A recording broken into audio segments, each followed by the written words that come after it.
Hello, today is March 12th, 2010. We're meeting today with Mr. Forrest Wiley at his home in Greeley, Colorado. My name is Brad Hoops. I'm the interviewer for the Northern Colorado Veterans History Project. Welcome, Forrest, and thanks for sitting down to tell your story today. Okay. Let's start out, if we could. Tell us a little bit about yourself, your date of birth, where you were born, a little bit about your family. You know, I was born in Grand Island, Madrid, Nebraska. Madrid? Yeah. And it was 1923, April 20. Oh, you've got a birthday coming up next month, huh?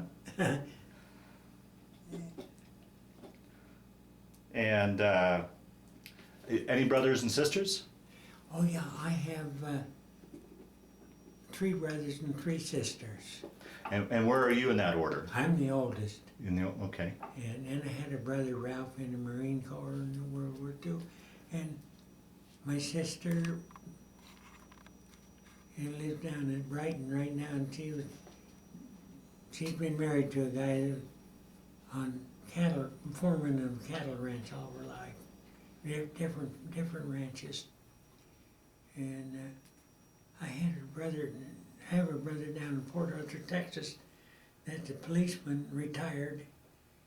He started out in Vice Squad and for 13 years, and then he made lieutenant, and they didn't want any more officers in that, so he went to regular detective until he retired. And I have 2 sisters here in Greeley, and Dorothy Nelson and Myrna Stoll. I have a kid brother that has passed away. Okay. Ralph has passed away. Now, That's about it. you grew up and went to school there your whole life I went to school in Briggsdale from the 1st grade to the 12th grade, and then I had this summer I worked in wheat harvest and stuff, and I joined the Navy. Okay. Well, before we start into your military career, can I ask you a couple questions about a couple historical events as you were growing up? Do you remember much of both the Great Depression and the Dust Bowl? Yeah, I remember about the Depression. We moved to Colorado in 1930, and my dad worked in a garage. He was supposed to get $10 a week, and he worked from 7 in the morning till 9 at night, and on Sunday he serviced the bus. But there was days that the garage didn't take in enough to pay salary, you know. It was tough, but we got along all right.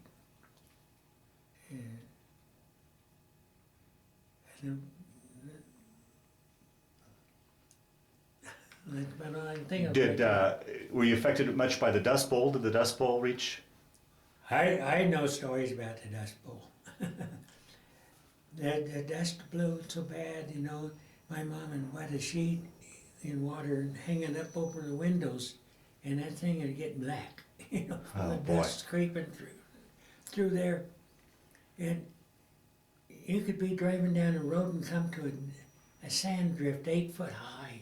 You couldn't get through, so you get out and take the fence down, staple the top wire to the bottom, down to the bottom, you drive over it, go around the thing, take the fence down again, go on. Oh boy. It was a standard deal to do, and they didn't get after you. Oh jeez. And then a few days later, that drift would be gone, you know, when it blow away somewhere else. Yeah. And I would go out in the country where these fields blew away and hunt for arrowheads. My brother and I had probably 400 arrowheads. Is that right? Perfect ones. But we lost them when we come home to the service. We didn't have any. But I really enjoyed hunting for arrowheads. So you went through the school system, and then you joined the Navy right out of high school then? Right out of high school, yeah. What year was that? 1942. Okay, so World War II, or Pearl Harbor had already been bombed. Do you remember where you were when you heard about Pearl Harbor and what you were thinking? Yeah, I was in a car belonging to a guy out there who's older than us kids, and we was trying to talk him into coming down to Greeley for a hamburger. And we was parked in front of the cafe out there, and he finally just says no. He wouldn't do it.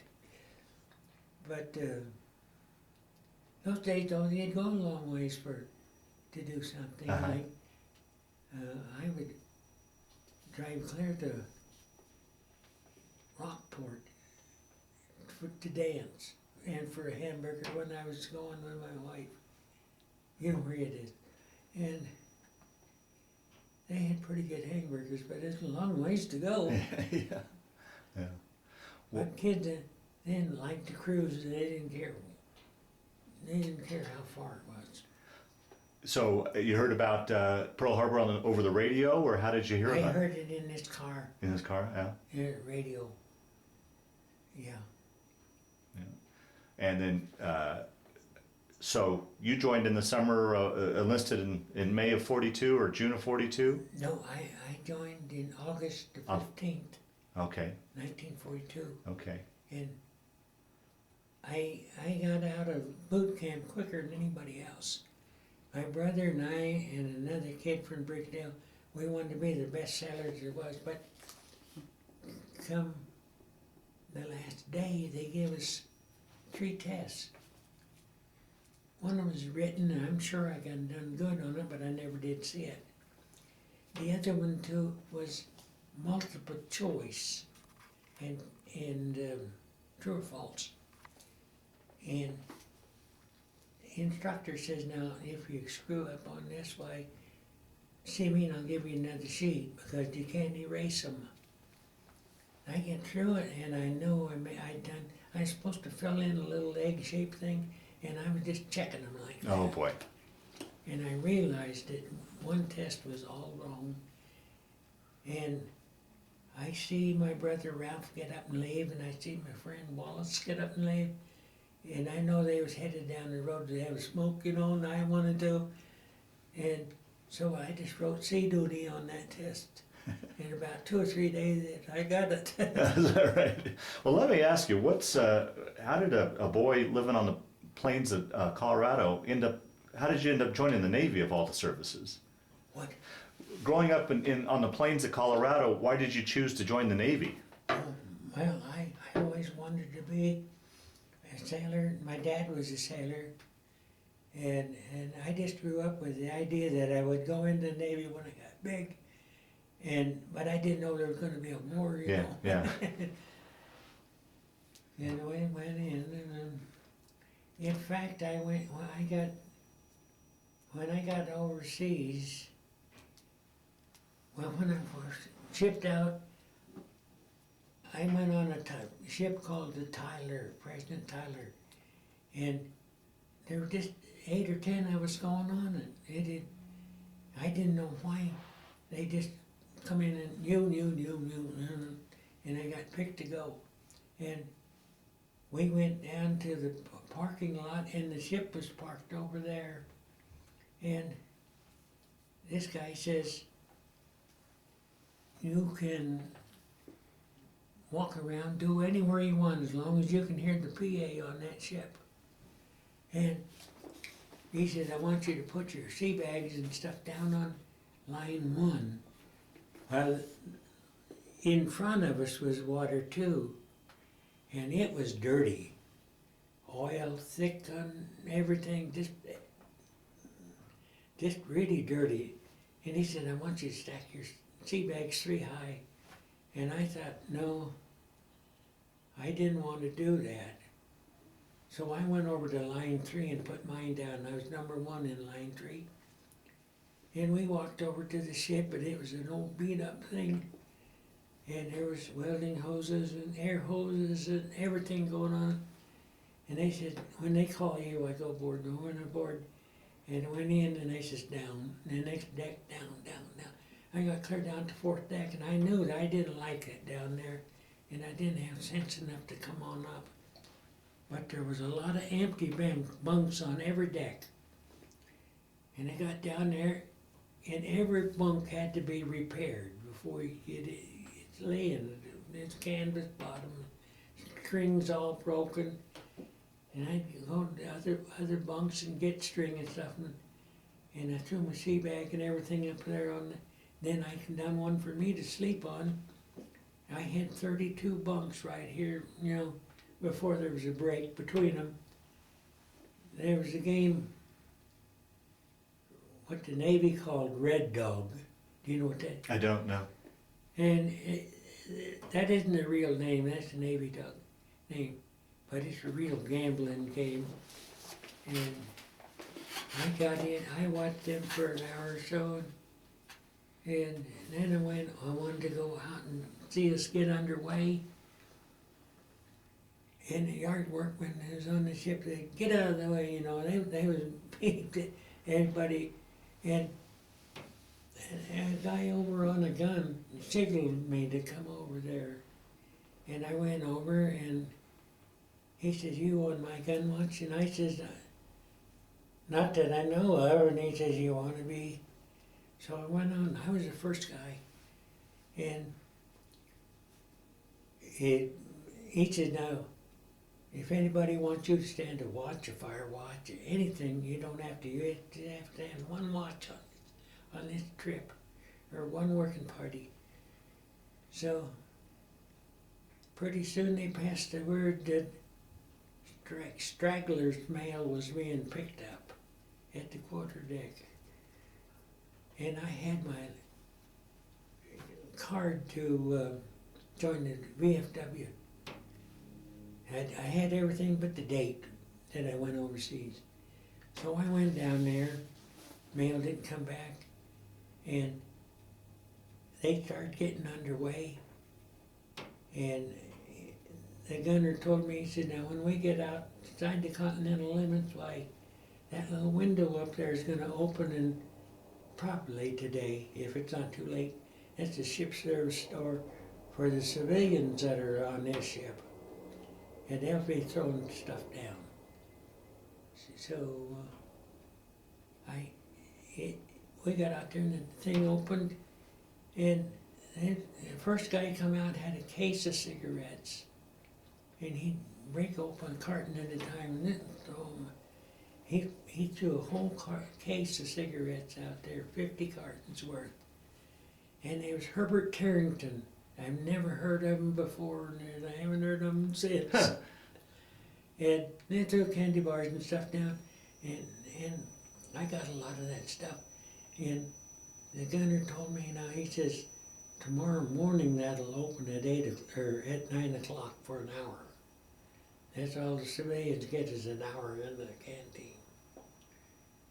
So every morning I was there for 6 days straight, get cigarette stuff. And I smoked those cigarettes for a long time after I went on the Enterprise. And Now, where did you ship out from? Where did you leave port from? Where did you leave from when you shipped out on the Tyler? San Francisco, And where were you heading? Honolulu. Honolulu. Did you know you were going to the Enterprise? No, I didn't want to. Oh. And when I got over there, it was on the 3rd or the 4th. I had papers with both dates. And every day I moved until I got to Naval Air Station. And the next morning they put me on a working party sweeping the piers down, and that's where the Enterprise was hanging. And boy, that was a terrible looking ship. Every Russian ship, the painters used a 4-inch brush with zinc chromate on it. And it went from the water level to the top of the stack. It was as much yellow as it was navy gray, And I thought, boy, that's a beat up thing. I don't want to go in there. And by golly, while I was working there, a guy came over and he says, "Is Wiley here?" He said, "Guess what? You're going on Enterprise." Well, he opened the damn envelope and read it before I did. So the guy in charge says, "You better get back and get ready." And 2 o'clock I went on the ship. And that's on TV somewhere if you can find it, the time and the date, and we went in and they separated us and went on. They said, if you're in a division or know where you're gonna go, over here. If you don't, go over here. Well, I didn't know where I was going. I wasn't even in a division yet. And they took us back on the hangar deck just forward to the aviation metalsmith shop and told us that's where we'd sleep until we got called.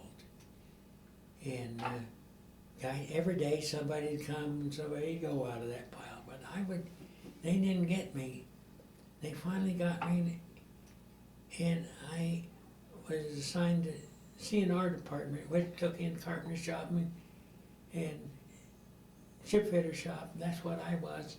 And it was over some stores, such as such as barber and people like that.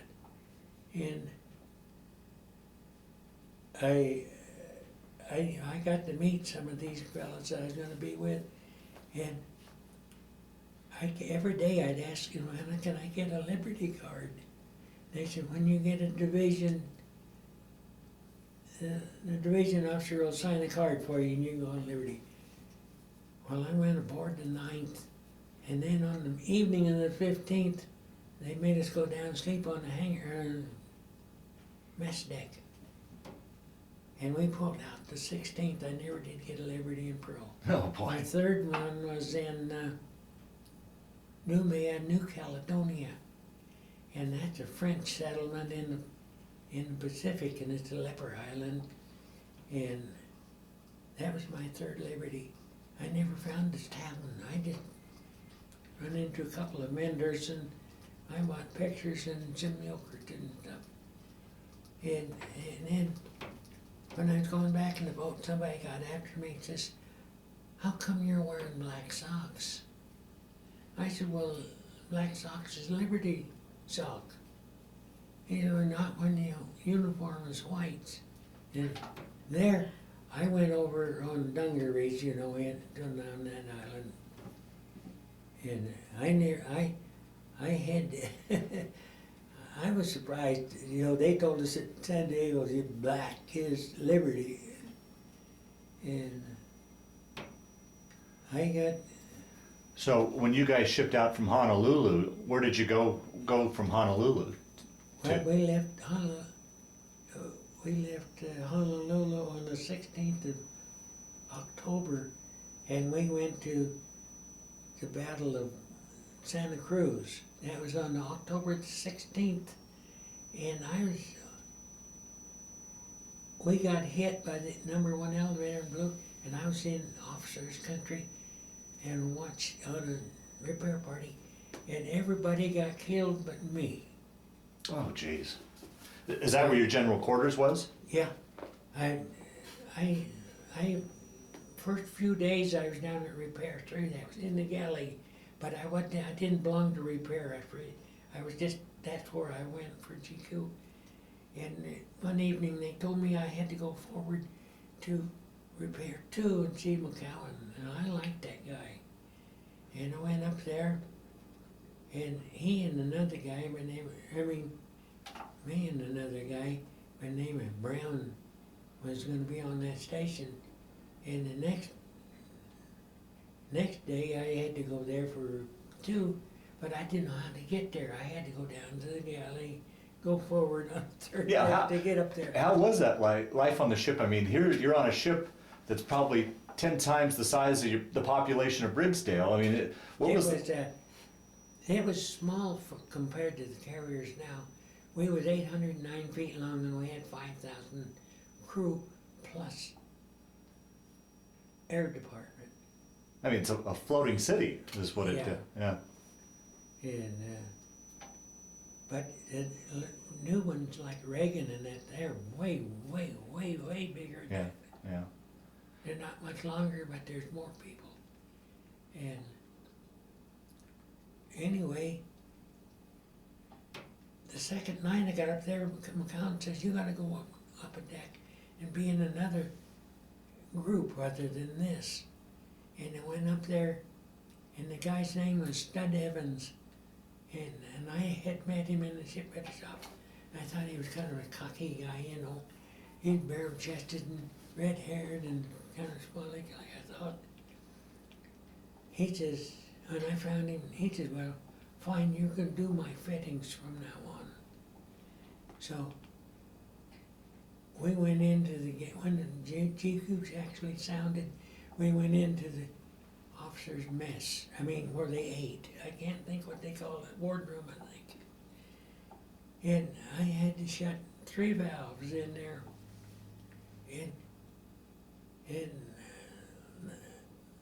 Well, I went up there after it started. I closed the valves after the G-Coop. And the next day, I went and we set them in the morning. That was the day of the battle, and then we got a break-in. And they passed a word to open up some of the ventilation or cool down a little bit. And I was a recruit, and I was the only one that had a fireproof, flash-proof jumper. The Navy had them before, and they were so hot nobody'd wear them. They gave me one. And I had the hood off, the helmet off. They had the jacket unzipped down there, and the shirt unbuttoned. And all of a sudden, the machine guns started shooting. That meant whatever they were shooting at was close. Oh boy. And I started to get up, and Evans put his hand on my head and pushed me down. He says, "You just stay here." And that's the last time I remember anything. That bomb went off and killed everybody in that compartment that was getting up to run shut their fittings. Oh And boy. Stud had pushed me down. Wow. And I later found out his name was Floyd, and he was on. It kind of saved your life then, huh? By pushing Yeah, you down? I figure he saved my life. I got a scrapbook on the top of my head, just a little one. And I think if I'd been standing up, I wouldn't have got it, you know. And when I come to, I was down on the forward mess hall on the deck below. And there was water. I was laying on a bunch of mattresses that had been taken out of warrant officers. They'd been on fire and shrapnel in them and stuff. But the deck was flooded with water. And I was on that. And I seen this water coming and went over me. Pretty soon it came back. Then when it was coming at me again, I thought, why? And I sat up. And this guy that I was going to be with had General Quarters Brown, and was sent down to forward mess hall. That's where we was at. And he told me he thought we was dead. I was dead. And he got me a drink out of the scuttlebutt. It was a big long one when the ship would list. Why, you could go up that end. The water was shut off, but it would run out if you. He got me a drink. They wanted me to go to Corman, and I wouldn't. And I didn't want to go to sick bay. I didn't want to be in sick bay during jail. And they went and got him anyhow, and he come and talked to me, and I said, I don't want to go. So he didn't take me. And another guy come and got me. He says, I got some guys just like you. And I said, well, if they're like me, I don't want to go. And they was in the officer's mess where I set the fittings. I didn't know it was temporary sick bay. And so after a while, that first pharmacist come back. And he says, you got blood on them burns, and you got to have it taken care of, or it's going to be bad for you. Oh, you had some burns? Did you say? Oh yeah, that flash, it burned my face, my Oh. chest, but didn't all that. I thought I was down to that it's a flash burn, not a powder burn. What a flash is when a bomb goes off, it compresses the air so tight that it burns, and it goes in a wave. And if you have something like an undershirt over your head, it filters the heat and you don't get burned bad. Well, I had that dungaree jacket and I was so hot I took it off. And I went in there and he said, I gotta shave your head a little bit, you know. And he shaved my head that big around. Now, he let me go, because he promised he'd let me go if I'd go in. And then the second guy came again. He says, I'm going upstairs in a little bit, and I'm going to take you with me. I said, I don't wanna go, and he says, it don't make any difference to me, if you don't wanna go with me, I'll get somebody to take you up. So I knew it was over. And I went up with him and I sat down, and as soon as we come in there, he said, sit down. And he was right by the door. And repair people going in and out, I just about froze to death, because I was soaking wet. Oh, yeah, okay. And they had cigarettes on the tables, all the tables. They was cut with a knife and opened up like a book. And there was two guys in there, and they was almost naked, laying on blankets on the mess tables. And they got burned bad. And they both lived. And they would holler at me and say, Wiley, get me a cigarette. And I'd go, my cigarettes was wet. I'd go over and I'd get 3 cigarettes, light them. And I don't know why I didn't take them off the table and keep them. So I light each one of them guys, and they was regular tobacco fiends. I was glad, because they kept calling me, and when they said something, I jumped, you know. And then we went downstairs. Were you in a lot of pain yourself at all? Were you in much pain yourself? Were you in pain at all? No, I never felt any pain. I don't know whether I was too scared or what. But I didn't.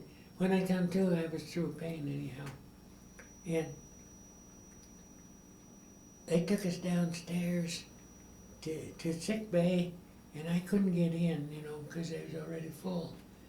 And I slept in, and the corpsman come to me and he says, tell me where your locker's at, and I'll go get you some clean clothes and stuff. And I said, well, I'm living in the mess hall right now. He said, well, you're already home. That's why.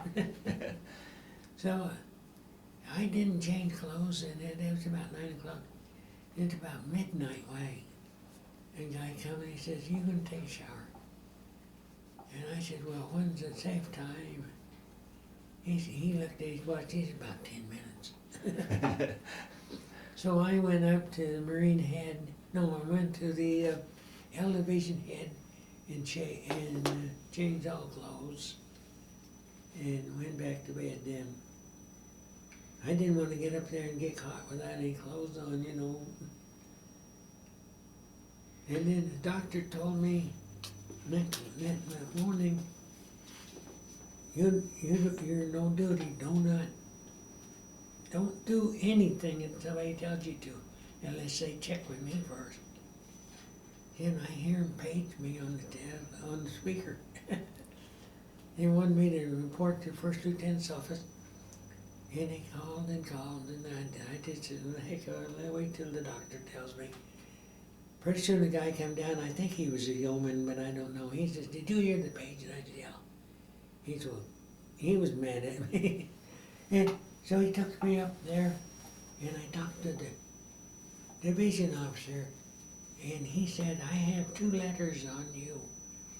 He says, the first letter says that if you want to stay on the ship, you can, or you can get transferred. And we had a tanker alongside, taking guys off and fueling and stuff. Was the ship pretty damaged? Well, it blew our elevator off, so we was going to be headed to the States, you know. If number 1 elevator's gone, they just can't, that just put you, when your flight deck is there. And so he says, this second letter says that I have the last say-so. And he says, I'm gonna keep you. So I stayed. I don't know whether that done good or not. I might have got discharged if I got out there. No, I never had no duty for about 7 days or 8 days. And what, the Enterprise went back to Hawaii for repairs, or where did you go? We went to where we was at, they strip ship, and then they went to Pearl Harbor, and they stripped more. Depending on how far you gotta go, you gotta have so much oil, so much food, so much everything. We got to Pearl. They took everything off that they didn't need. The Air Department had 8 little Clark tractors. They stood about this high to pull planes around with. they left them. Anything on it for an airplane was taken off, because new plane, when we come out, we'd have new planes. And they take all the gas, they took all the gasoline off, and they took most of the oil off, and food off, everything. They didn't want to haul anything back. And we got into, this is months after we got hit though, you know, for a little while. And we got into Puget Sound, and a big ferry boat come alongside and took First Liberty Party. And I'm a little bit ahead of the story. Okay. And we had to take all the ammunition off then. All I had left was target ammunition. And then we went into the dry dock. That was for the first leave. But the second time we went into the dry dock, why, I didn't get a leave. First leave, come off on a ferry boat. The second leave, we helped us strip ship for 2 days, and there was about 25 of us that got to stay on the ship. We stayed in the barge at the end of the dry dock. And I was head of the CNR department, and that it takes in anything to do with the hull. And I didn't know I was gonna get it. I was angry. I wanted to go home and leave. But I had enough time that I was gonna get a discharge pretty soon. And I seen the ship through the dry dock, and then they sent me home. And I didn't want to go then. I wanted to serve my time and get out 30 days early. But the Navy wanted my records to show that I had 2 leaves instead of 1. And so I came back to Bremerton, and they put me in fire school as an instructor. And that's where I got discharged. They froze me 2 times. My name come up for discharge, and the officers at the fire school would freeze me for 30 days, and then come up again and freeze me for 30 days. And it came up the 3rd time, they didn't see it, and I did, and I was on. But I could stay out, I think, I forget how many days or how many months, and go back and not lose my rate. But after I got out, was out a while, I didn't want to go back. Yeah. And but I got teased about being a 20-year man. And we done plumbing and welding and air tests and all that kind of stuff. And we was in charge of anything that the hull had, like the big cranes, the garbage grinder, and dishwashers, all of that stuff was seen on. We didn't work them, we maintained them. Right, okay. How long were you on the Enterprise altogether? I don't know, but I spent 40. When I got discharged, I got $90 that I didn't know that I had coming. That was for the Purple Heart. And see, I got wounded the first month, and so I would say 45 months. I was on the hangar. 4 or 5? I'm sorry? I was there. I was on the ship 45 months. 45 months? Almost 3 years or 4 years? Yeah, I left October. I joined October 15th, and I got discharged in 54 or 55. It's on that. And, but you got injured. You were just on just a little over a month when you got injured, right? Is that what 72 days from the time I left home, or 16 days on the ship. Oh, wow. What was life like on the ship otherwise? I mean, you talk about life, what it was like, how was the food, what was the accommodation? Oh, Did you ever get a bunk? I liked the food real good. I didn't like their pancakes, but I grew up on pancakes and I didn't like them because the guy would have a big bucket out here and he'd go 1, 2, 3, 4, 5, 6, 7, 8, 9, 10, then do it again. Then the guy would come behind him, turn him. Then the third guy would come along, throw this pancake on that one, and then, till he got 10, and then he stuck them in a warming oven for half an hour or so, you know, and they just slimy, them pancakes. I didn't like. Sometimes I wouldn't even eat them. But otherwise, I thought chow was pretty doggone good, and the bake shop was just the best there is. What would you do for entertainment when you weren't on duty? Well, I had two deals. I was phone talker in damage control, and there was 4 repair parties, and they kept Central Station informed of what was open and what was closed.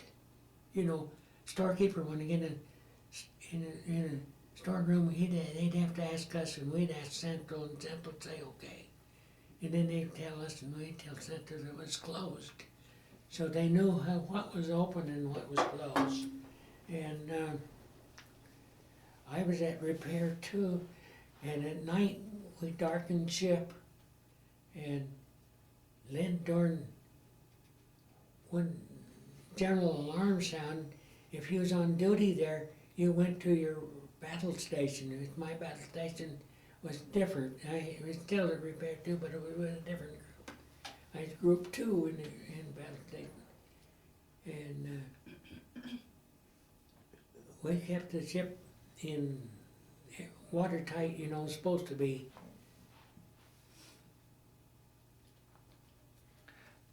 How many times did the ship come under attack while you were on? Oh, I don't know, but there was 16 bombs that done damage to us, and I was in the compartment that got hit twice, and before I got on the ship, it had been hit in August. See, and I went on in October, and it was a bad hit. It went down and knocked steering aft out. You know, the ship was going in a circle, and they couldn't get it. The guys had to go down there and unhook the automatic part, and they had big jacks that would turn the rudder. And the ventilation was knocked out down there, and it was so hot them guys could only stay down there about a half an hour and come out before they got that thing fixed, you know, hydraulics fixed. But some of these damages was near misses, and we had 2 near misses that we had to have repair work done, and we went to New Caledonia, and the repair shipman named the Vestal come beside us and patched us up. And the Vestal was hit at Pearl Harbor, and they got underway and beached themselves, patched it up, and then they sent them out there, and they couldn't go home. If you was on that ship, you could not get a leave. You had somebody come and relieve you, and you'd go home. The ship stayed. And this time we got hit forward, and it split a seam about 40 feet long in a big hole. Well, they cinched the back of the ship, and you know, you come up like this, and then they listed in the bottom and come up, and it was so bad you couldn't hardly walk. Wow.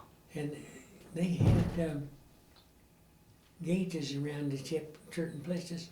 They made like clothes hanger, a wooden clothes hanger like that. It had red alcohol in it and a bubble. And you could look at that, and that bubble would tell you what list you had. And it showed the place where you'd upset. Oh, jeez. So that was pretty good. We got that fixed.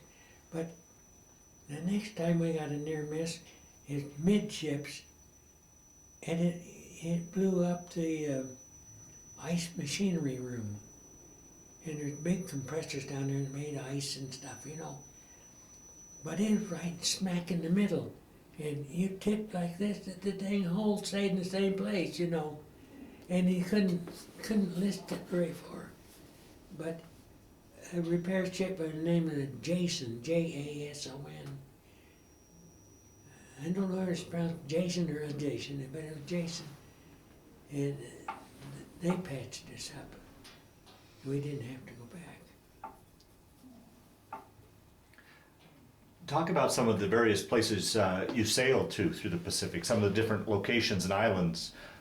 We just about done the whole Pacific, you know. Anything where the Japanese might be. And the first year, you know, we didn't have many ships. And my carrier was number 6. The Saratoga was 2, and her sister ship was 3, and I don't know what 4 was. But none of them was serviceable for a while. But the Saratoga and us, we would get together and steam into an island in the evening, get seen. We didn't want to fight, just wanted to get seen. And then we'd turn and go as hard as we could away from there. And the Sarah would go that way and we go this way. And the Japanese wasn't sure. They thought there was probably the Enterprise in Saratoga, but they didn't know for sure whether we had 2 ships or 4 ships or what. And that was scary business. You know,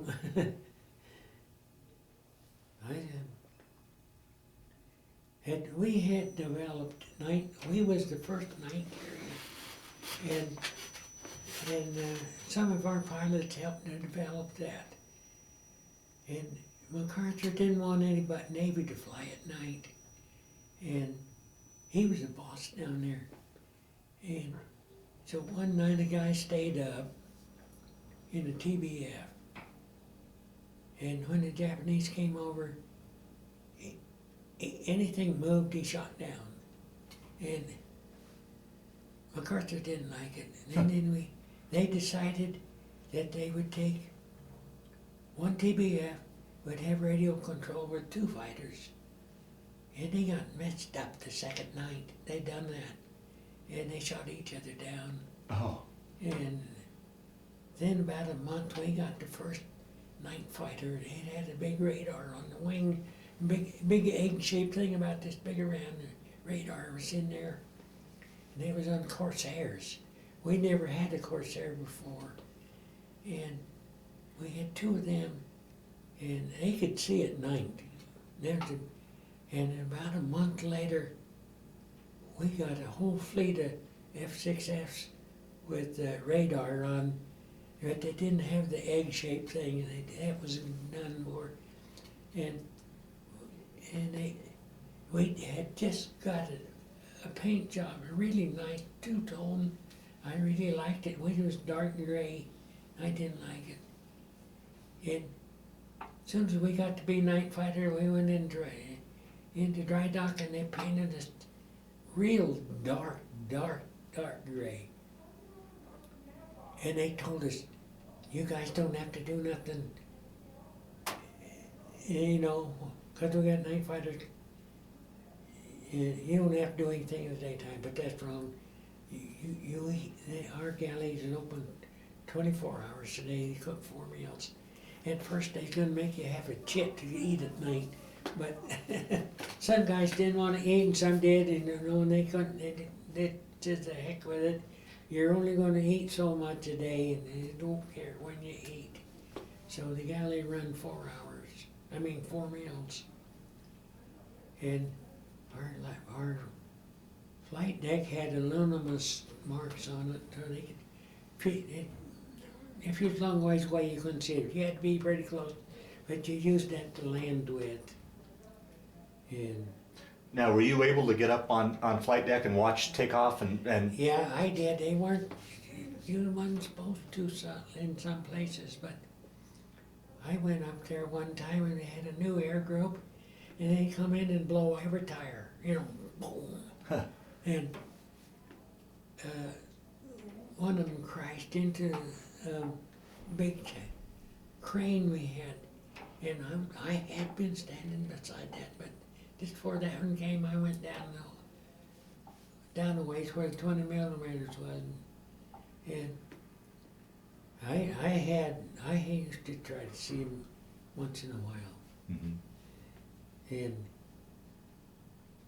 we had a couple of times, we didn't take all the airplanes down and they could land back here. And they had a barrier. If the guy didn't catch a tail hook, if they hit planes before it, they weren't supposed to gun and try to take off because they couldn't do it. And we had a couple of them try it. We'd throw the barrier up, and they go over that and crash into a bunch of airplanes. That happened 2 times. Wow. Somebody sure got heck with that though. What was it like when you were in battle and such? Were you under a lot of stress? Did you feel stressful? Well, our ship didn't have much stress on it. I don't know why. A new ship would come out in one battle and they'd have maybe 100 battle fatigue guys. And we didn't have it. I don't know why. I think them older guys just says, this is the best ship. They, no. And we believed it. But you never yourself felt very stressed or nervous or scared?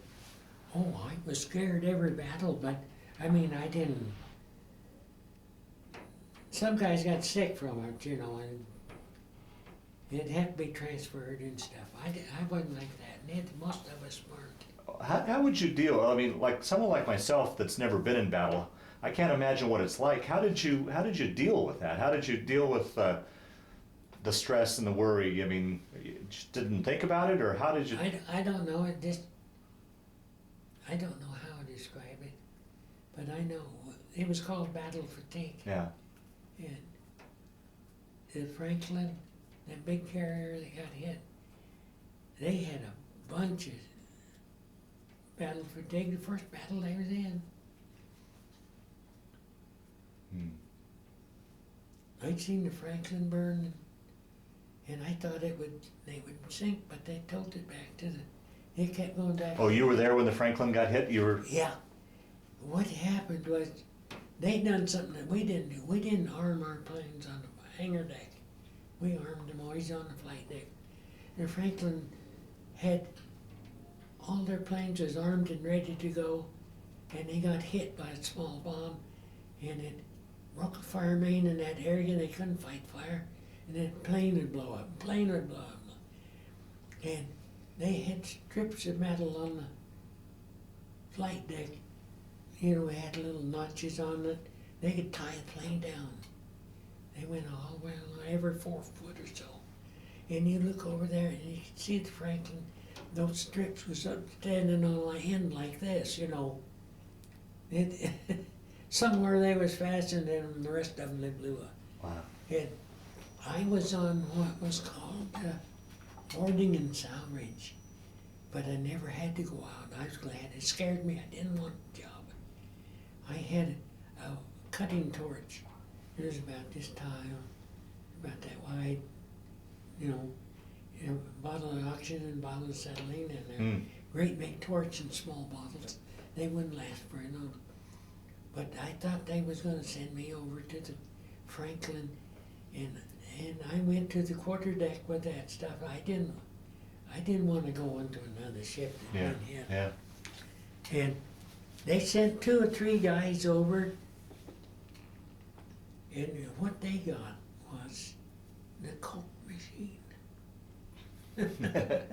Our Coke machine went kaput, and it was a lead tank or something. They tried to solder it and they couldn't. So when Franklin got hit, they said, we have a Coke machine, and they said they got some people over there and they got it. I didn't even like Coke. Now, did you ever come under attack from the kamikazes? Yes, the last one was a kamikaze. He crashed it, but our ship done stuff different than a lot of them. You see, the Navy was built for, I mean, each air group was built for gas, oil, parts, ammo, all that. And when you go to another ship, like you land to get gas or something, you're supposed to build their ship for the gas. You didn't get any gas or anything, you just math so that you, well, here two Marine fighters landed, and they took them down to galley, fed them, and they fueled them, and they armed them, and let them go. And as soon as they got out a ways, they run into a big civilian airplane carrying a Baker bomb. You know what that is? No. It's a one-man suicide bomb, and when the mothership would drop it, it was jet propelled for 12 miles. So they could, and it generally used old civilian airplanes to be the mothership. Well, these Marines seen that, and they shot it down, and then they come back and put an air show on for us, you know. But if they'd have landed on another ship, they might not have got a fuel. I mean, might not have got everything they got. They might not got ammo or something like that. And I forget what battle it was. Airplanes was landing on us. You know, there's carriers way over there and way over here. And your battle's going on here. Them carriers come over here and get in the fight, and then they didn't have enough fuel to go home. So they had to land on somebody like the Enterprise. And then we fuel them and they go home, or else we pushed them over the side. Mm-hmm. I mean, you got a guy up here wanting to land, and he don't have no place to land. So it's better to push a plane over and let him land. And they told us they got a new bomber. We had the SBD, it was a little dinky airplane. Then they got this big Curtiss bomber, I don't know what it was. They told us we couldn't have it because our flight deck wouldn't be strong enough. And the next morning we had to have a dozen of those aboard. Now, did you ever cross over the equator and go through the polywalk? Now, the first time we went over the equator, we didn't do nothing. But we did have a big, and I became a shellback, and I did not get initiation. They did have it later. They built a swimming pool that's bigger than this room, and a guy was sitting up there on the stage by the pool, and his foot on the chair, and there's questioning the guy, and he gave the wrong answer. And the guy had a brush with grease on it, and he go like that, and that guy rear back, and he dumped in that swimming pool. That was made out of canvas, and then he tried to get out, and the guys outside had beat him on the bell. And it seems like once we lost the guy, but I don't know, they hiked it up so much, I don't know whether we did or not. But the engineering officer, he's a big man, you know, he had to walk around all day long with 2 Coke bottles taped together looking for something. And I don't know what they done to the damage control officer, but they done something to him. But you And didn't. later I crossed the equator at the 180th meridian, and that made me a golden dragon. So I got 2 things. No matter where you go in the ocean, you'll be something. But if you go to the equator, it's a shellback. Before that, you're a polywog. Mm-hmm. Yeah, but I never had initiation. But then when found a guy that was getting ready to hook up a sprinkler hose off for the shipbuilder shop, and I stopped him. No, they were dry sprinklers, seeing you have to hook a fire hose up to them out somewhere else. But that really flooded the shop. Now, how was it with you guys going all over the Pacific? How was it as far as getting mail? Were you getting mail pretty regularly, or how did that work? Yeah, I don't know how they kept track of you, where you was at. But PBY airplane generally brought it. You look up and see PBY coming, and he's oily and dirty on the bottom, you know he come from Pearl Harbor. Because they had a lot of oil in their water there. And I always liked PBYs, but for a while they didn't use PBYs close to Japan, because when MacArthur pulled out, they abandoned a bunch of PBYs. They didn't get the chance to destroy them. And the Japanese used them for scouting for a while, but they didn't last long. Yeah. And in fact, the PBY, before I went aboard, delivered battle order number 1 to the ship. It was in October or November, before the war started. And they left port, and they didn't know where they was going. They just had to go. And when they got out at sea, a day or so, PBY showed up with flasher lights. They didn't use radio, they flashed. Asked for permission to fly over us. They went around 2 or 3 times asking, making sure they would get okay. And PBY-2 was the one with the blisters on the side and machine guns. Those guys was hanging outside of the plane. And they flew over and they dropped the orders for us. And then before my time. And they went to Guam with 29 airplanes. And they was below decks, and all of our planes had to be on the flight deck, and it didn't make.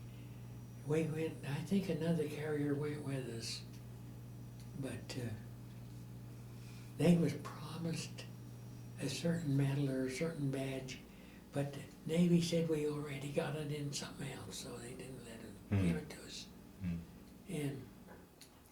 But that's why the Enterprise wasn't at Pearl Harbor. They was about 150 miles out when they was coming back, and they sent their planes in, and they thought there was enemy planes. They shot them down. Oh boy! They come back to the ship. They put their machine guns on. They was kind of just put a bolt on, and they went back in, but they got shot at, so they come back. And so we got the first friendly fire. Took the first battle order, and we was the first a lot of things. Yeah. Well, wasn't the Enterprise the most decorated ship of the war? Yeah. And they say they'll never be equal because things are different. Where'd you get that big book? Over here, in the bottom here. Yeah, we got Forrestal and Truman give us that ship, but we had to move it from the East Coast to the West Coast, and we didn't have the money to buy the fuel. We got raised a lot of money, but we didn't get enough. So they gave it to Bethlehem Steel, sold it to Bethlehem Steel, and Bill Halsey Raisdale, just hidden back. And they were going to scrap it? They were going to scrap it? They were going to scrap the ship? Yeah. They told us Bethlehem Steel and for scrap. And Bethlehem Steel gave it back to us. No, it didn't, not to us, but to the Navy. And they gave us so many more months to raise money, and we didn't make it. And they sold it again. Oh boy. All of these are letters. I had a lot more, and I had them in a book like this. Things wouldn't move around; it'd stay stuck, and that stuff absorbed this paper and ruined them. Oh boy. Yeah. But So now, were you on board ship when the Japanese surrendered? I was in Bremerton, Oh, okay. Washington then. Okay. The ship was in dry dock when. Yeah, when we got last hit, we went to Bremerton, Washington, the Navy Yard, and that was.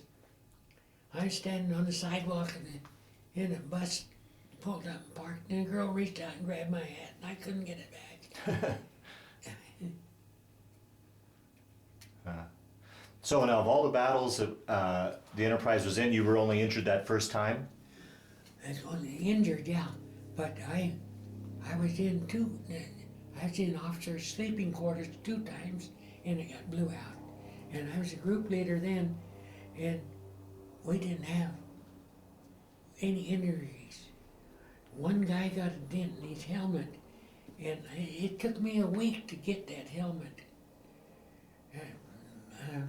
All the repair parties on the ship had too many men, so they wanted to make up another one, and they put this guy down at repair 3. He was a big, fat guy, Indian, and we had a battle problem, and he couldn't come out. He escaped scuttle.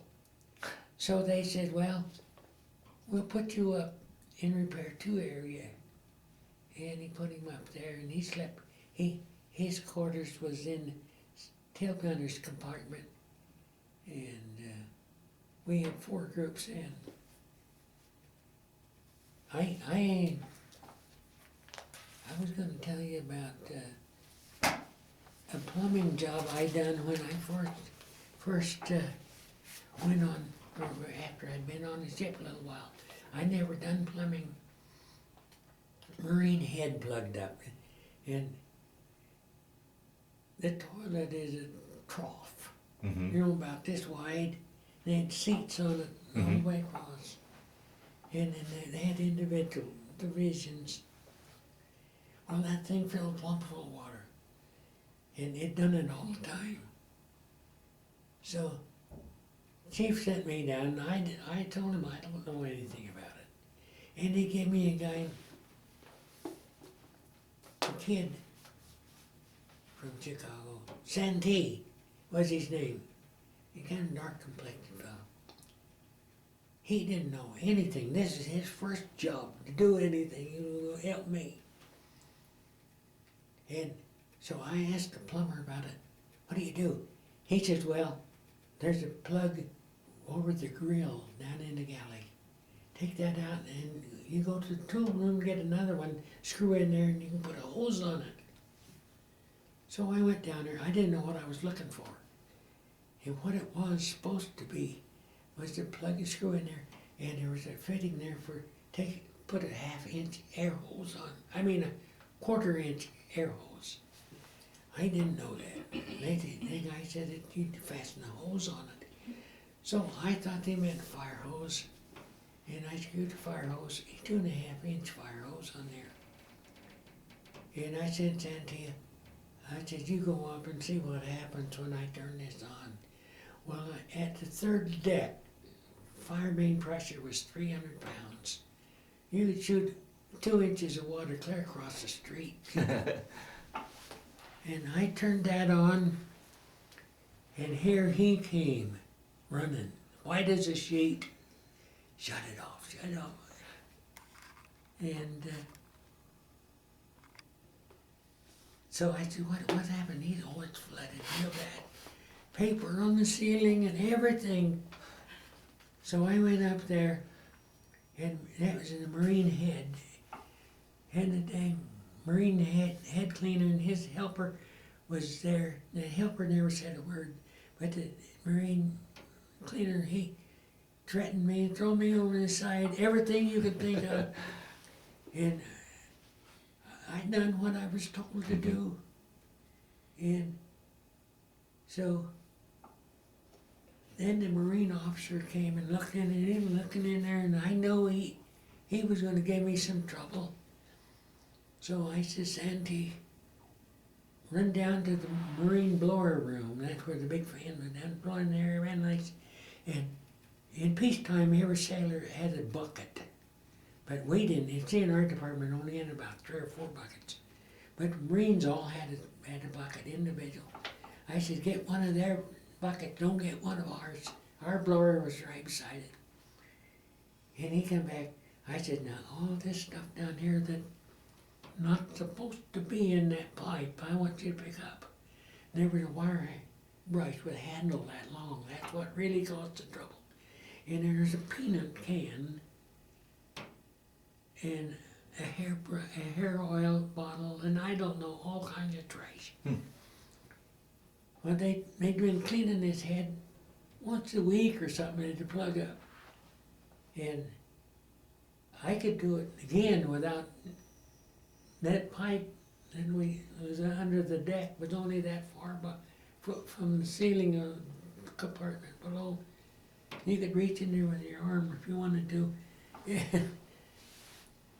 So I says, put all that stuff in there and take that stuff up to the shipfitter shop and put it under the sink. We'll save it in case we get in trouble. Marine guy laughed. He didn't want any more. And so I went down to the galley, and boy, the cook was having a fit. And it's against the law to put a stove under a sewer line now. Anyway, in Greeley it is. I don't know about ships. And he was throwing all kinds of canvas and everything he'd find on the grill. And when I took it apart, there was no water in that pipe. See, it was blocked off up here. And I went to screw it in while there was water going out of it, and some of it come down on the grill, some on the floor. I got that regular plug screwed in, and then they got the word up in the shipfitter shop what happened. Everybody come down, especially the plumbers. And they was making fun of me, and and 2 chiefs come, but they didn't say anything. And I asked one of them plumbers, I says, well, did you ever clean that? He said, many times, but I never made it. I never made a mess. No, that place was a mess. There was that much water.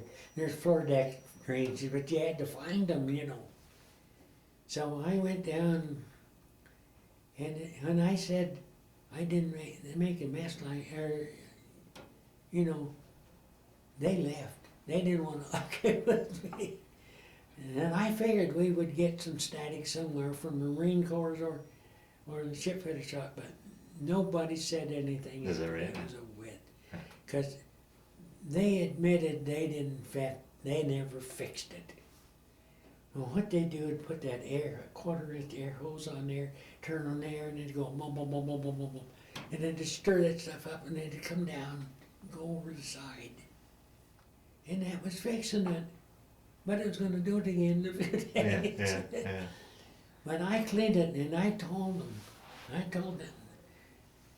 those plumbers that made me mad, I said, you've cleaned it many times, but you won't ever have to clean it again, because the Marine Corps is going to see that it don't happen. And I never got no one ever bowled me out or nothing. Oh, good. So once you were in Washington, when you were in Washington and the war was over, how much longer then were you in the service before you got discharged? December 15th, I think. Of 45? Of 45? 45, yeah. Uh-huh. And then I taught school there for damage control after I got through with the dry dock deal. oh, that's right, they transferred you to that. Yeah. And I went over to the fire school in Bremerton, and I was a pretty good instructor, I thought, because I'd done everything they wanted to teach. And I got Liberty 4 out of 5 days. And that's a lot of Liberty, every afternoon at 4 o'clock I could go short. And same way weekends, and the 5th weekend I had Saturday and Sunday, and I had a lot of time. Talk about back here at home. You said that you dated your wife. Were you dating your wife before you went off to the service? Yeah. I seen her one time. I didn't see her. I didn't really see her until I come home. The day I come home, we went up there to get some things her sister had bought for my little sisters and brothers. And as soon as I seen her, I knew I liked her. I knew I wanted her. Is that right? Yeah. Yeah. But I didn't make a date with her for a while. And my brother Ralph come home. He'd go down and see Irene. And a kid that I knew, Ralph didn't have a car and neither did I. This kid would bring him downtown. And I rode in one night with him. And Bud Pierce and I, we'd go to the tavern or somewhere, you know, and wouldn't be with Ralph and Irene. But we went to the house, and Irene was the only one in that family who would cuss. And she just gave me heck, said, why don't you ask Mary for a date? So next day I phoned and made a date with Mary. And then we started going together. How was it after all you'd been through in the military and on the ship?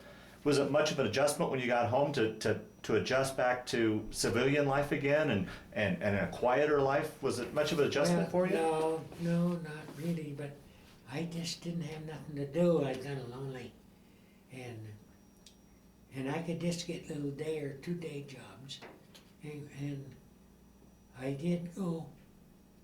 In the spring, early in the summer, I went down to Nebraska and worked a wheat harvest, and I put some telephone line up for Briggsdale Farmers Cooperative Elevator. That was it. And then later on, I did work for the elevator, you know, and then they had a new manager. He didn't know means, and the guy that worked in there, he was so old-fashioned that he wouldn't let me do anything. And the boss would say, "Don't pay attention to him. Do it the way you want to do it." And I said, "Well, I don't know how." But I never made a mistake that they did. They'd buy summer wheat and winter wheat was different, you know. And they'd buy a load of winter wheat and they'd put it in with the spring wheat. Well, that turned into chicken feed then. Bryce made a mistake and Donovan made a mistake. It cost a lot of money. I never made that mistake. And then, so you dated and I take it eventually married Mary? Huh? I take it you eventually married Mary. When did you talk a little bit about that? When did you guys get married, and how long were you married? Oh, when was my anniversary? October the 3rd, wasn't it? Yeah. Well, in October we got married, and you know that October 3rd had a lot of deals with me. My sister's born on October 3rd. I got to Pearl Harbor on October 3rd. I married Mary on October 3rd, and something else, I don't know. Uh-huh. And then how many children did you and Mary have? Children? Yeah. How many? Four. We had, this is one of them. Mm-hmm. This is the oldest one. And then I had another girl, and I joined the DAV, and they said, "Is your wife gonna have a baby?" And I said, "Yeah." He said, I suppose you want a boy?" And I said, "Yeah." He said, "Well, forget it, you're not gonna get a boy because every World War II DAV had girls." Is that right? So, sure enough, she was, then Elaine, then finally I had Chuck and Jeff. I had boys. That broke it. But that whole DAV, all them guys. And then what brought you here to Greeley? Huh? What brought you to Greeley?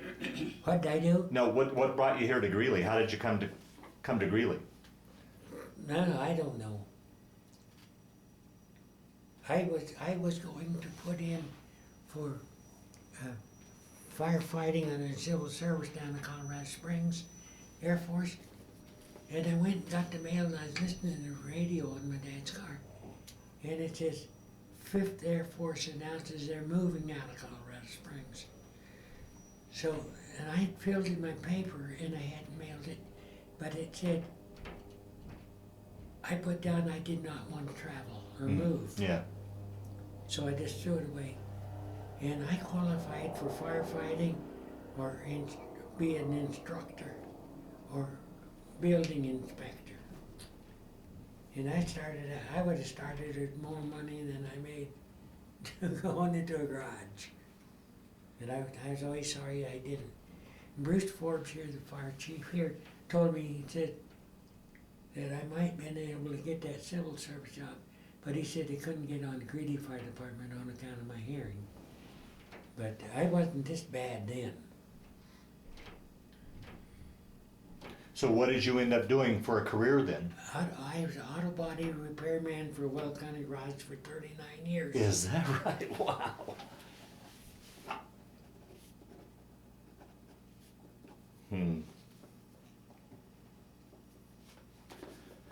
Did you ever, when you came back from the war to this date, did you ever have any flashbacks or nightmares? Did any of that ever come back, or were you able to put that kind of behind you?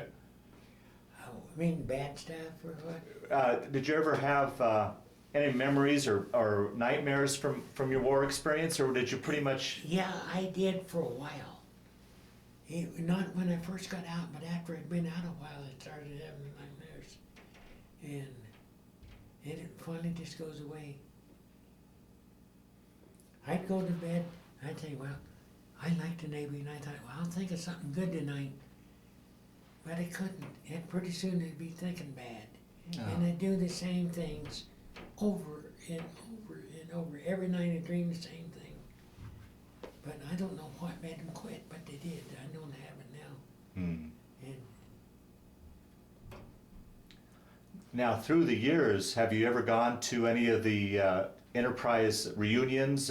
yes, I went to one in Denver, and two guys that, well, one guy I knew and the other guy was on the Enterprise for about a month after I got off.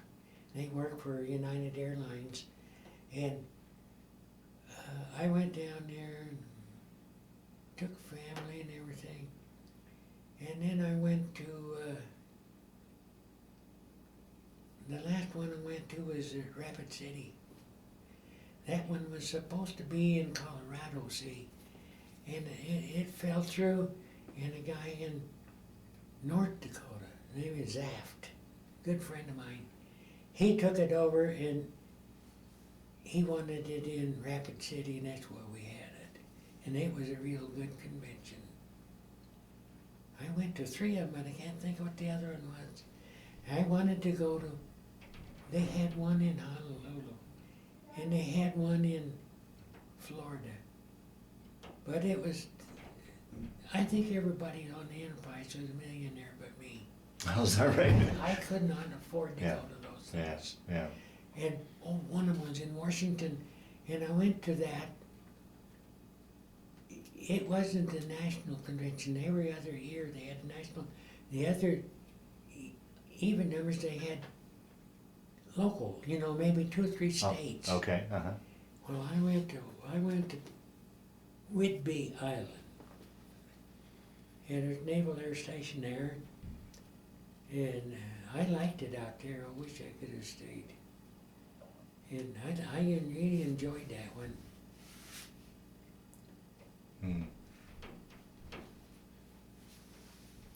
Well, Forrest, we'll start to wind down this interview. Is there anything that I didn't ask you that you'd like to talk about? Any stories you'd like to bring up?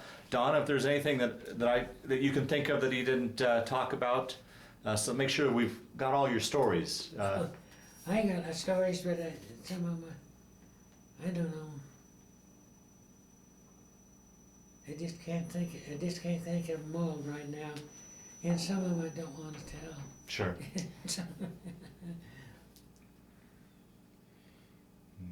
And I usually went to Seattle when I was in Birmingham, you know, but there was nothing over there that Birmingham didn't have I don't know why I went over there. Did you ever have enough time on your leaves to come back to Colorado? Or would you always, when you were in dry dock or on leave, would you just I stay? had 2 leaves that I came to Colorado. I got 2 30-day leaves. But the other ones are just weekends or Yeah. something like that. You can do it. And we had a kid come on. He was about 17 years old when we was in Bremerton. He was a jockey down south somewhere, and he knew all the race jockeys there, and he talked to them, and he done pretty good betting money on them. He's just a dang kid.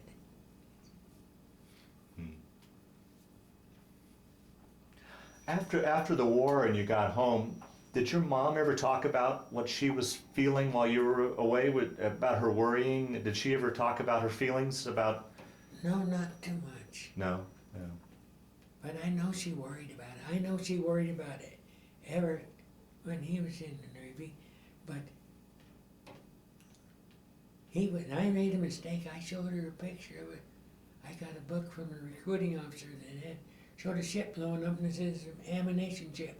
And that's whatever it was. Oh, geez.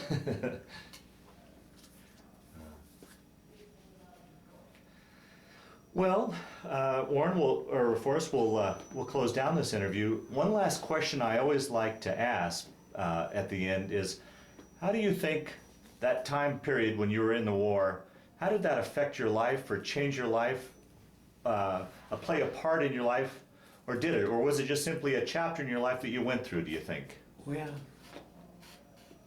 I liked it, and it affected me. I joined every veterans organization, and made me more patriotic, because I was raised patriotic. And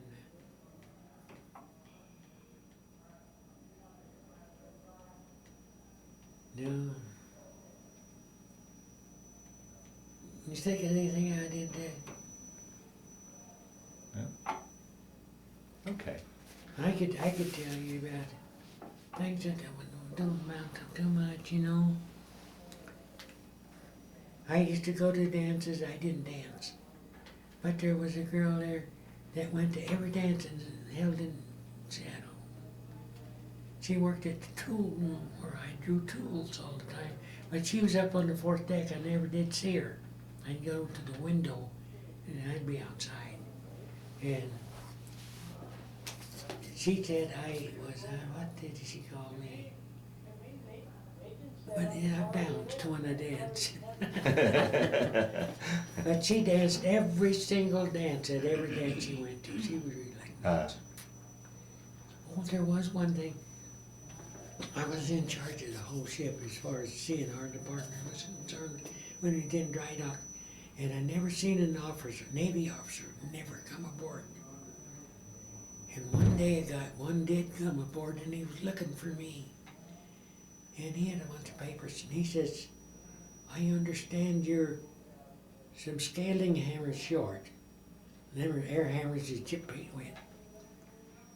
And I said, well, I check them out, but I don't check them in. And I said, the people on the shit that's doing the chip and paint are not, they're working parties from the beach. They don't have nothing to do with us. As soon as they get a hammer, they throw it on the deck and go over the side. They don't chip. And I said, I can't be responsible for that. He says, you'll get everyone back, or you can do something to me. And I never seen him again. I think he was a new division officer. So I go over to the tool room, and instead of going to the window, I went inside and talked to the guy that was the head of loan and stuff. And he said, the Navy Yard has 1,100 scaling hammers. And the Washington over here has lost twice that many. Wow. So the sweepers come by, pick them up, and put them on the quarterdeck, and they pick them up and take them back. And you sign them out, but if you didn't collect them, it wasn't your fault. Yeah. And it wasn't Enterprise people either. You know, their leader was from on the beach too. And they didn't give a dang. I had to sign for everything. They took all the fire extinguishers off the ship and rebuilt them, and I borrowed fire extinguishers from Tulu, and I would order safety glasses every day, and tools for that chisel, and order the fire watch people. But I didn't have to do nothing with them. I never saw them. Yeah. And I had to patrol the ship anytime we had people working at night. And one night I went down in the sleeping compartment where they take all the bunks out, see, and they have to weld a little plug there to put the pipe down on. There's a woman welder, then she wasn't welding. I asked her, and I can forget what her excuse was. And I said, well, if you're not, where's your fire watch? And she says, he left. I said, well, you can't weld until you get a wood. And I says, it's too late, you can't get another, so you might as well pack up and get out of here. And things like that, Yeah, you know. yeah. And I was in charge of putting the fire main on. And that was on the third deck and the second deck and all the fire plugs and everything. And on the hangar deck, we had to rebuild all the fire plugs. And when it was over with, it was the best job the Navy Yard ever done, they said. Is that right? Yeah, they turned the air in on it, and it held the first day. And the guy told me that Washington had been trying to get the fire main to hold air for 6 weeks. I'll be darned. Huh. So no, it was really, but they wouldn't take their own word when it burned air pressure in there and it didn't leak out. They didn't believe it was happening. So at night they shut the air off and didn't do it. And they passed the word every few minutes on if you see water or when an air, if you hear air, call the shipheader shop or the quarterdeck. And then when we finally turned water in, they expected it to leak. And we just had to put water up to the hangar deck, was all I was responsible for. But they had to vent it, and then we'd clear up to the flight deck for the vent. And they wanted to do a certain fire plug as a vent, and I said, no, I don't want that one, none they wanted. So, by golly, they turned the water in, and the water come falling down on the quarter deck. Where the watch was standing. And so we got, anyway, it held water. They was really happy. And they was a bunch that was gonna make fun of me. The first day they came aboard, they was just snooping around, looking and doing stuff. Not only in my department, but all over the ship. And they asked me, he said, are you sure you're in charge of this? And generally they had a chief in charge, you know, or maybe a warrant. But on a ship that big, on a destroyer, you might be a first-class shipfitter somewhere. But the second day they come aboard, I told them that I was a boss, and if we had to do anything over, I'd sign their name on the worksheet when it was sent it in and what was wrong. And by golly, I never had to do a single one. You know, you leave something loose, what the heck, you know. Yeah. I didn't want that job. I enjoyed it in a way, but the guys that had took leave was like having 2 leaves. They went home a month, and they was in Birmingham. They didn't have to go aboard the ship again or anything. And they were supposed to go to school, and I asked them, how much school do you go to? And he said, well, once or twice a week we have a class. Maybe they last an hour or so. And so I felt like I got gypped. Yeah. Do you see anything in there you might be interested in? I'm not sure. Well, we'll look at that here. I want to thank you for sitting down to tell your story today, Forrest. But Yeah. more importantly, I want to thank you for your service to our Yeah, country. you bet. What are you gonna call him? Forrest, while we were sitting here talking, and I was packing up, you remembered one more story that you'd like to add to this. Yeah, I was stationed at repair two in the forward part of the ship, but when we hit port, we'd had to go to a different station to learn that area, and it always made it kind of unfair sometimes if we had to stand and watch down there for something you didn't do. Well, repair three, they cut a lot of pictures out of the Playboy magazine, and they was all over, and they was down in the galley. I mean, in the mess hall. And that's where I had to stand watch this day, and I was expecting all them pictures, and I didn't want them. I got down there, and they was gone. So I was feeling pretty good, and I think the inspecting officers knew it because mess hall, you know, everybody on the ship had probably seen them, and they was gone, and they was looking around, and finally one of them says, "What's in that thing?" And I said, "That's their gear locker, that's where they keep their tools." He says, "Open it." And who said this? The inspecting Oh, okay. officer said, "Open it." And I'd seen that locker open, and it had a full-length picture of a girl nude, you know, centerfold. And I thought, boy, we're in a jam, and it's not my fault. And so I opened it, and there was a bust of Doug MacArthur, that high. and I really felt good about that. The Navy didn't like MacArthur, but Yeah. they had a picture of him. So you were saved, huh? Yeah. And I stood watch. I had to stand watch, or stand inspection one time for diving gear locker. And it was just a little locker, about 6 by 6 feet. And they had two diving gear, deep sea diving gear suits in there and a pump. And I went down and opened it up, and there was a keg of Raisin Jack in there. And that's booze they make out of raisins. And I got it and got it out of there and fanned the door, you know, and the two young guys come down inspecting. They looked at it and they went over, and each one of them stuck their head in there. And I know they spelled it because I could spell it clear across. And they didn't say anything. And they did ask me what that machine was, and I said it's an air pump, and that was it, and they left.